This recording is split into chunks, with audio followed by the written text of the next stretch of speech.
aujourd'hui, je suis dans le petit bois où d'habitude je ramasse des pommes de pin. Je vous avais dit que je travaillais dans le petit haras où je garde les chevaux pendant que les propriétaires sont en vacances. Et là, cette année, bon, je prends pas le temps de ramasser des pommes de pin, mais je récupère, voilà, il y a plein de sapins comme ça qui tombent. Et donc, je me récupère des grands poteaux. Vous allez voir, je vais m'en servir pour faire des petits aménagements pour Philly et Kili. Voilà, donc plein de récup. C'est génial, il y en a partout. Il y a de quoi faire. Bon, après, c'est du boulot. Les couper, ça va vite. Mais après, il faut que je les remonte tout loin jusqu'à la voiture. Il y a une petite trotte et c'est pas évident. Mais bon, on va le faire un petit peu tous les jours et comme ça, à la fin, j'aurai le nombre de poteaux qu'il me faut. Allez, c'est parti.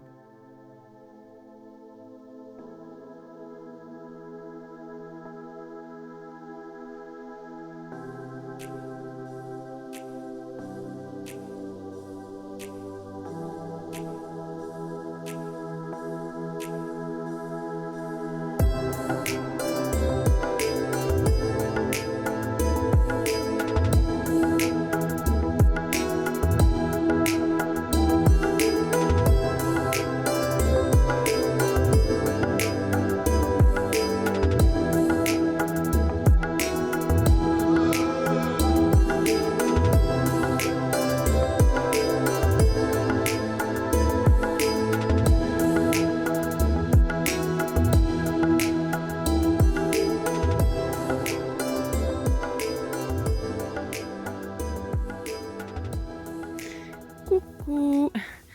Alors, l'autre jour, j'ai terminé de peindre l'intérieur, vous voyez, de l'abri des ânes. Donc là, on a Philly qui est en train de manger la petite pierre à sel. Bien à l'abri. Alors, je voulais faire des modifications. Donc, j'ai été chercher, comme vous avez vu, du bois dans le petit bois du haras que je garde en ce moment. Et en fait, je vais venir en mettre tout le tour comme ça. Alors, je vais vous expliquer pourquoi. Je vais rajouter donc du bois, voilà, les poteaux que vous avez là. J'en ai d'autres qui sont à l'entrée du pré, mais que j'ai pas encore ramené ici pour le moment. Ceux-là, ça fait 2-3 jours que je les ai emmenés. Les ânes ont commencé à bien manger les écorces. Donc je vais mettre quelques poteaux pour protéger la structure de leur abri. Pourquoi? Parce qu'en fait les ânes c'est des gros consommateurs de bois. En fait ils aiment bien manger les écorces et les petites branches. Il faut savoir qu'à la base les ânes ce sont des animaux qui viennent de zones désertiques ou semi-désertiques. Les ânes sauvages sont originaires d'Afrique de l'Est, donc ils ont gardé des caractéristiques de leur environnement naturel. Ils ont besoin d'une alimentation très riche en fibres. Par exemple, l'herbe qu'il y a là derrière, en fait, elle est beaucoup trop riche pour eux.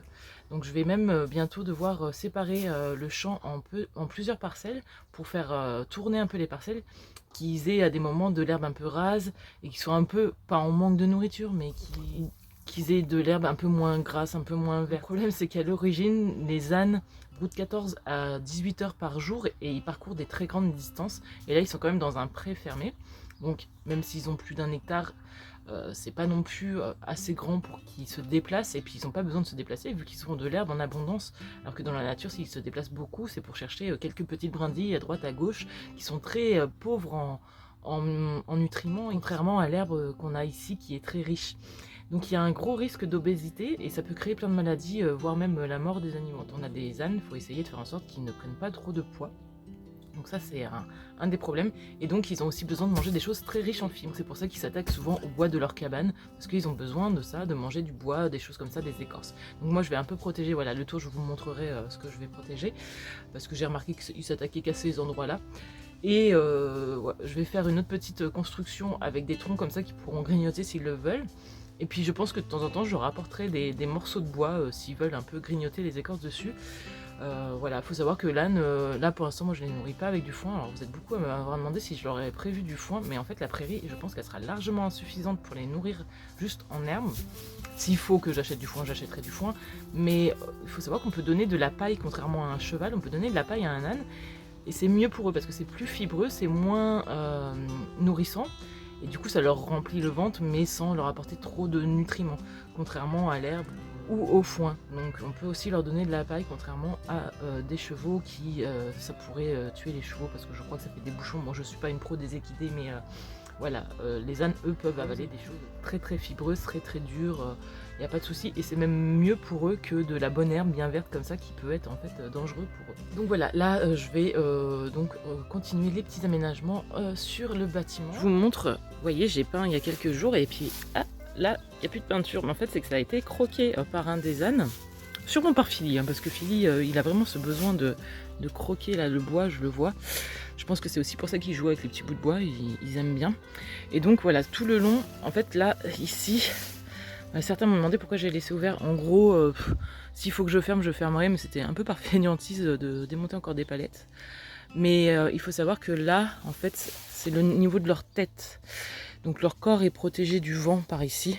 Mais bon, si je voyais que c'était pas confortable pour eux, je rajouterais de quoi fermer. Mais moi, j'aimais bien l'idée qu'ils puissent aussi voir ce qui se passe autour. Et donc voilà, ici, à cette hauteur-là, ils attaquent pas les autres. Hein, ils attaquent vraiment ce bois qui a à hauteur de museau. Donc en fait, ils mangent ce qu'il y a à leur hauteur, à la hauteur de leur petite bouche. Donc je vais mettre des troncs tout le tour. Et comme ça, au lieu de grignoter la structure de leur abri, ils grignoteront les troncs d'arbres que j'ai récupérés au petit haras.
Alors ça y est, ce matin, j'ai terminé mon petit parc que je voulais faire devant. C'est fait avec les troncs que j'ai récupérés au petit haras. Bon, celui-là, il n'est pas encore fixé, mais je vais le mettre ici et je vais en mettre un autre au niveau du sol parce que vous allez voir, je vais faire encore des aménagements à l'intérieur. J'ai fait une petite porte qu'ils ont déjà bien dévorée. Voilà, je l'ai installée hier soir. Moi, je vous filme pas trop là quand je travaille ici parce que c'est vraiment compliqué en fait. Avec Philly et Kili, ils sont tout le temps dans mes pattes et ils prennent le téléphone, ils prennent le trépied, donc... En vrai, j'ai déjà assez à faire à les gérer, donc filmer en plus c'est compliqué. Bon, j'ai quand même essayé de prendre quelques images. Là, je vais pouvoir filmer un petit peu parce que du coup, j'ai fait ces portes là Tac. Donc je vais pouvoir m'enfermer à l'intérieur tranquillement. Et en fait, ce petit parc, ça servira à quand j'ai besoin de brosser l'un des deux ou de travailler avec l'un des deux, je peux enfermer le deuxième à l'intérieur. Ça permet d'être un peu tranquille. Donc vous voyez, ils ont déjà tout dévoré le bois. Bon, on verra combien de temps ça durera. Après, ils grignotent en surface en général. Hein. Ils vont pas non plus casser les morceaux. Donc on verra, ça durera peut-être quand même un petit peu de temps. Bon, il y a encore des trucs sur le toit. Bon, c'est un peu en mode chantier. Hein. C'est pas très, très présentable. Mais je profite de filmer tant qu'ils sont pas en train de m'embêter. Là, ils étaient au fond du champ. Bah, tiens. Ils arrivent. Ils m'ont repéré. Ça y est. Ils arrivent doucement. Ils étaient tout au fond tout à l'heure. Ils sont contents. Ils sont bien ici. Je suis contente qu'ils aient un beau pré comme ça. Bon, allez. Pour une fois, c'est moi qui vais les embêter un petit peu. Hein, vous étiez dans mes pattes il y a 5 minutes, hein, à vrai dire. Donc, bonjour mon Philly. Bonjour mon Kili. Donc hier je les ai vermifugés, alors je crois que j'ai essayé de vous prendre des images. Ils n'ont pas trop apprécié. Mais bon, je pense que c'était nécessaire surtout pour Kili. J'ai l'impression qu'il a un peu un gros ventre. Je me demande s'il n'est pas parasité. Philippe fait des câlins doucement. Ah, il est un peu brusque hein, lui. En plus ça va doucement. Tu fais des câlins doucement. Ça sert à rien d'essayer de faire ton petit kéké là. Voilà. Il aime bien essayer d'attraper, de mordre. Il mord pas, mais il essaie juste d'attraper. C'est désagréable, donc je laisse pas faire. Il se fait beaucoup gronder, Philippe. Donc, ma mission de ce matin là, c'est de faire un gros trou au milieu, parce que je vais mettre un poteau au milieu du parc. Donc voilà, je vais faire ça ce matin. Je vais pouvoir m'enfermer, je vais pouvoir creuser tranquillement sans que vous m'embêtiez. Mais toi, t'es jaloux. Dès que je m'approche de Kili, c'est pas possible. Tu me laisses pas faire. Ah, t'es un peu embêtant hein, en ce moment, je trouve. Hein. Ça va, vivement qu'on te coupe les coucougnettes, ça va peut-être te détendre un peu. On en parlera de ça. J'ai eu tellement de commentaires d'hommes choqués parce qu'on coupe les coucougnettes de mes ânes. Oui, je crois que c'est quasiment que des hommes. J'ai peut-être eu une femme qui m'a écrit un truc. Mais la majorité, c'était que des hommes. Il va falloir arrêter de faire de l'anthropomorphisme, les hommes.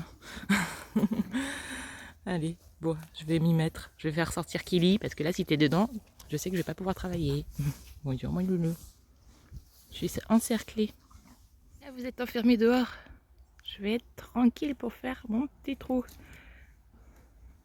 Allez, c'est parti.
Et voilà, je leur ai installé le poteau et dessus j'ai mis des balais. Voilà, c'est des balais d'extérieur que j'ai achetés en magasin, là vraiment pas cher. J'ai juste enlevé l'attache qu'il y avait pour mettre le manche à balai. Et puis voilà, ça leur fait des petits grattoirs en fait. Voilà, l'idée c'est qu'ils puissent venir se gratter ici au lieu de se gratter sur le cabanon. Parce qu'en fait sur le terrain, ils ont des arbres qui leur font de l'ombre. Voilà, tout là-bas au fond. En ce moment, ils sont au fond là, à l'ombre. Oh bah non, ils arrivent par là. Mais sinon, voilà, ils ont des arbres, mais ils sont tous de l'autre côté des clôtures, les troncs. Donc ils n'ont pas vraiment d'endroit où ils peuvent se gratouiller. Et puis les ânes, ils aiment bien se gratter. L'idée de leur construire voilà, ce petit aménagement, ça se fait beaucoup aussi pour les vaches. Des fois, ils font des aménagements dans ce genre. Alors ils vendent des balais exprès, mais ça coûte super cher, alors que en fait, c'est exactement le même principe. En général, c'est même des mêmes couleurs que ça. Alors des fois c'est juste un peu en arrondi pour pouvoir les mettre sur un poteau, mais bon là ça va très bien comme ça. Donc j'ai hâte de tester, voir s'ils apprécient et s'ils comprennent le principe. Pour l'instant je ne les mets pas tout de suite parce que j'attends que le béton que j'ai mis pour sceller le poteau sèche bien avant de les mettre. Parce que bien sûr ils vont se frotter et des ânes de 300 kg qui se frottent contre un poteau, ils peuvent vite le faire tomber. Regardez-les, les curieux. Alors vous avez remarqué aussi que j'ai enlevé toute la paille parce que là je voudrais mettre du sable partout sur toute cette partie, donc à l'intérieur du cabanon et devant. Alors à l'intérieur du cabanon je remettrai sûrement de la paille par dessus pour leur tenir bien chaud, mais ça va permettre d'avoir le sol qui soit bien drainant, même si vous voyez on est au mois de novembre, bon il n'y a pas plu depuis quelques temps là, mais ça fait pas de boue malgré qu'ils piétinent aux mêmes endroits, mais au moins ça sera bien drainé. Et devant, ici, je veux mettre voilà, plein de sable pour que ça leur fasse une sorte de zone dans laquelle ils pourront se rouler. Parce que les ânes, ils adorent se rouler par terre. Ils aiment bien se rouler par terre, ça leur permet de se détendre, de se gratter le dos, puis aussi de se débarrasser un peu des mouches ou des parasites qui peuvent traîner sur leur fourrure. Ça les couvre un petit peu de poussière. Comme ça, ça les protège un petit peu de la chaleur et tout ça. Mais eux, bon, ils ont un bon poil, donc je suis pas sûre que ça soit vraiment nécessaire, mais ils le font quand même, et puis ils adorent faire ça. Et je le vois, ils le font très régulièrement. Par là-bas, ils ont une espèce de petite zone qu'ils ont fini par gratter un peu, mais c'est de la terre, et je pense qu'ils vont encore plus apprécier le fait d'avoir du sable pour se rouler dedans. Donc voilà, je voulais faire une sorte de petite zone de détente. Si je travaille avec un des deux ânes, je mettrai très probablement le deuxième ici pour pas qu'il nous embête, qui cherche à attirer l'attention de l'autre âne. Et donc je voulais créer un endroit tout cocooning, tout bien confortable pour qu'ils se sentent pas trop stressés d'être séparés l'un de l'autre aussi, parce qu'au début ça va être un petit peu compliqué ça de leur apprendre à travailler chacun de leur côté. Donc je vais récupérer du sable de mon terrain et je l'emmène ici. Bon, je prends le berlingot jusqu'ici parce que ça fait une sacrée trotte, et puis en brouette c'est lourd et ça va être très long déjà de le faire comme ça. Donc je me ménage un petit peu. Un kili, oui mon chéri, tu veux des petits câlins? Tu te demandes ce que maman est en train de préparer, hein? Tu vas voir, quand tu pourras retourner là, ça va être la fête.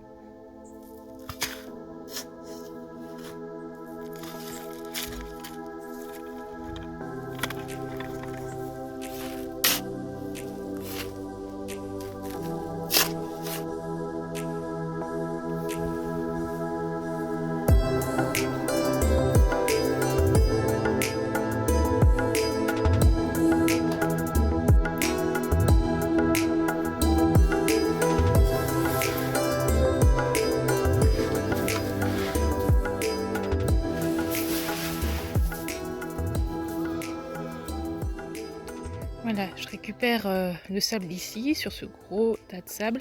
C'est la terre en fait que j'ai retirée de ce trou quand j'ai construit la Walipini. Donc mon terrain c'est que du sable. Donc ça me permet de faire des constructions dans la maison. Je fais ma chaux sable avec, voilà, je fais plein de choses avec ce sable. C'est super utile. Et là je vais faire un beau lit pour mes petits ânes.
Je viens de terminer de ramener le sable.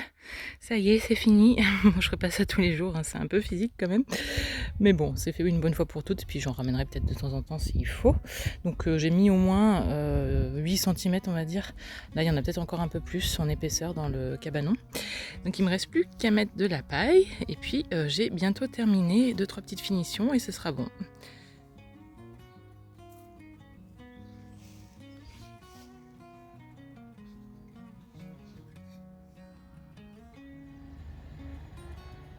C'est terminé, enfin du moins pour aujourd'hui. Il y aura encore des petites modifications à faire. Je voudrais encore faire quelques petites choses. Dans l'ensemble, le gros des travaux est terminé. Il faut que je mette des traverses, mais inquiétez-vous pas, c'est prévu. Mais voilà, j'ai d'autres priorités. Là, je voulais déjà faire un abri qui tient à peu près debout pour qu'il puisse voilà, être protégé des intempéries. Et dès que je peux, je mets des traverses. La gouttière, là je viens d'installer une gouttière, donc c'était de la récup ça aussi, donc je l'ai repeinte. J'ai pas mis le tuyau qui descend parce qu'il faut que je rachète des fixations, le tuyau contre la cabane, sinon Philly il va tout m'arracher en 2 minutes. Et donc voilà ce que ça donne, petit air de détente et de repos pour Anne. Alors désolé, il y a plein de bruit en fond sonore, je sais pas ce qu'ils utilisent comme outil, mais ça fait un bruit, on en profite. Finalement, pour cette petite cabane, j'aurais juste acheté en neuf les poteaux pour la structure de la cabane. Mais sinon, la toiture c'est de l'occasion et tout le reste c'est de la récup. Hormis les charnières et les balais aussi pour le portillon et tout ce qui est visserie. Mais sinon, c'est quasiment que de la récup. Il y a quand même une grosse majorité de récup. Ça rend pas si mal pour quelque chose fait avec les moyens du bord. Alors oui, j'ai fait la pente de la toiture dans le mauvais sens, mais ça c'est juste dû à une erreur toute bête de ma part. Je voulais qu'il y ait l'espace pour qu'un tracteur passe derrière. Et quand j'ai installé les premiers poteaux, au lieu de mettre les petits à l'arrière, parce qu'en fait j'étais dans mes pensées, j'ai mis les grands. Et en fait il aurait fallu que je décale les autres poteaux derrière et il n'y aurait plus d'espace pour qu'un tracteur puisse passer derrière. Donc j'ai laissé comme ça, je me suis dit de toute façon je voulais mettre une gouttière, donc voilà, ça rattrapera un peu le truc. Je pense pas que ça dérangera que la pente soit dans ce sens-là s'il y a une gouttière. Donc voilà, je sais pas ce que vous en pensez, mais c'est plutôt pas mal, ça commence à être un peu sympa. Bon, il va falloir que je peigne la deuxième couche là de peinture à l'extérieur, enfin il y a encore plein de petites choses à faire. Donc là je vais leur ouvrir et voir s'ils veulent bien tester le cabanon avec leur nouvel aménagement. Je vais les chercher parce qu'ils sont occupés, ils sont en train de discuter avec leurs copines les vaches. Ils me font trop rire. C'est souvent qu'ils se mettent tous ensemble au même endroit. L'impression qu'ils discutent. Donc je vais aller voir s'ils veulent bien venir. Et puis je vais vous laisser parce qu'il faut encore que je fasse tout le montage. Là c'est 16h et j'aimerais bien mettre la vidéo ce soir, donc j'ai encore pas mal de travail. J'espère que cette petite vidéo vous aura plu et je vous dis à très vite.